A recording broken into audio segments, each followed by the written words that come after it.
अयोध्या में मुलजिम के घर पर बुलडोजर एक्शन जारी है। मुलजिम की प्रॉपर्टी पर बुलडोजर चलाया गया है। बेकरी भी सील कर दी गई है और मौके पर मौजूद पुलिस अफसरान की टीम पूरे मामले को देख रही है। वाज़ेह है कि बुलडोजर एक्शन से पहले बेकरी पर छापा मारा गया, जिसमें food safety and drug administration ने छापेमार कार्रवाई की।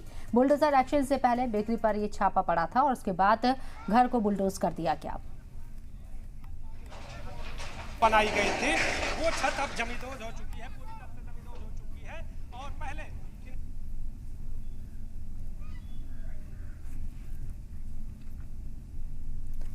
अयोध्या में 12 साल की बच्ची से गैंगरेप के बाद जहां मुलजिम के खिलाफ बुलडोजर एक्शन चल रहा है, तो वहीं इस बीच यूपी सरकार में वजीर डॉक्टर संजय निषाद रेप मुतासिरा बच्ची से मिलने अस्पताल पहुंचे। इस दौरान संजय निषाद फबक कर रोते हुए नजर आए और संजय निषाद ने जी मीडिया से कहा कि अगर बच्ची को इंसाफ नहीं मिला तो हम सपा दफ्तर के सामने धरना देंगे।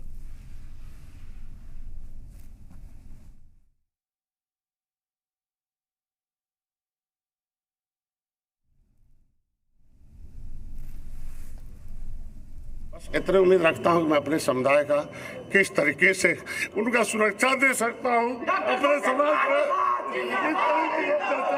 मैं नहीं होने देना चाहता हूं। मैं सभी पार्टी से अपील करूंगा, अत्याचारी का कोई जाति नहीं होता है, उसका साथ नहीं दे। और ऐसे अत्याचारियों के खिलाफ मैं समाजवादी पार्टी में उसके कार्यालय में जाकर धरना दूंगा कि ऐसे समाजवादी पार्टी से नारा देने वाले सांसद को पार्टी से बाहर करें और उसे उनकी सदस्यता समाप्त हो जाए।